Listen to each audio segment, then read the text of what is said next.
ওরে ভাই, ইউটিউব খুললে তো আমি আমাকে ছাড়া কাউকে দেখি না। আর আমার জ্ঞাতি গোষ্ঠী উদ্ধার করে ফেলছে তো ইউটিউব। বিশেষ কয়েকজন লোক, হাতে গোনা 5-6 জন লোক, এরা মিডিয়ার ট্রায়ালে ফেলে দিয়েছে জাতিকে এবং দেশকে, এবং বিশেষ করে বিএনপিকে। আমরা 17 বছর নির্বাচনের জন্য আন্দোলন করতেছি। এটা আমাদের যদি হয়, এটা আমাদের কন্টিনিউটি হবে। ইট ইজ নট দ্যাট যে আমরা ইংলিশ সরকারকে ডিফেম করার জন্য কিংবা জোর ওনার উপরে ফোর্স করার জন্য এটা আমরা করতে যদি হয়, এটা আমাদের আন্দোলনের কন্টিনিউশন। আমরা একটা মানে নির্বাচন, গণতান্ত্রিক ভোট আদায় করার জন্য নির্বাচন চেয়ে আসছি। আমরা বলি নাই যে আমাদের ক্ষমতা বসিয়ে দেন। তো ওই ক্ষেত্রে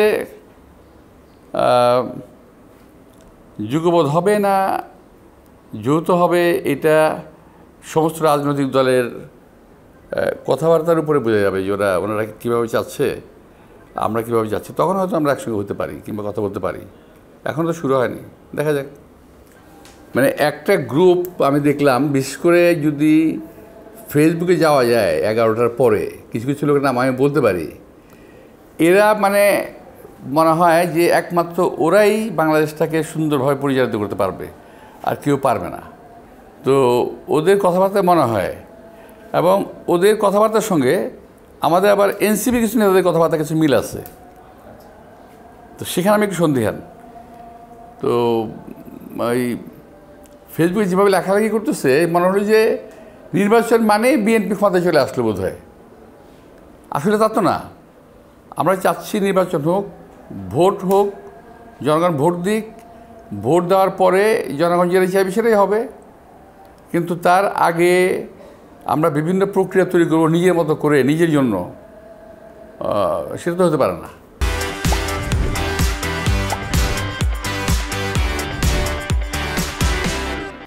না, এটা কনসার্টেড ওয়েতে একটা দল, বিএনপিতে, আমাদের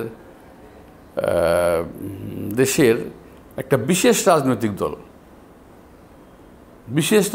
দল, যাদের সারা জীবনে বাংলাদেশে ক্ষমতায় আসার কোনো সম্ভাবনা নাই, তারা এবং তাদের কিছু অনুষঙ্গ, তাদের কিছু লোক, তারা খুব সম্মিলিতভাবে প্রচুর টাকা খরচা করে এই সোশ্যাল মিডিয়ার ভাইদেরকে প্রভাবিত করতেছে। আমি কিন্তু সোশ্যাল মিডিয়া বলতে আমাকে আমার কথাকে অপব্যাখ্যা করা হয়েছে। আমি সোশ্যাল মিডিয়া বলতে বিশেষ কয়েকজন লোকের কথা বলছি। বিশেষ কয়েকজন লোক, হাতে গোনা 5-6 জন লোক, এরা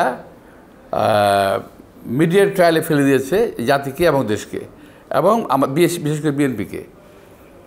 তো সোশ্যাল মিডিয়া সোচ্চার হচ্ছে, সোচ্চার করানো হচ্ছে ওদেরকে। এটার জন্য অনেক কথা স্পষ্ট এই মুহূর্তে বলা যাচ্ছে না। কারণ আওয়ামী লীগের যে টাকা আলারা, ওরা তো বসে নাই। ওদের টাকা তো আওয়ামী লীগের নেতৃবৃন্দ জেলে গেছে, কিন্তু টাকাগুলো তো জেলে যায় নাই।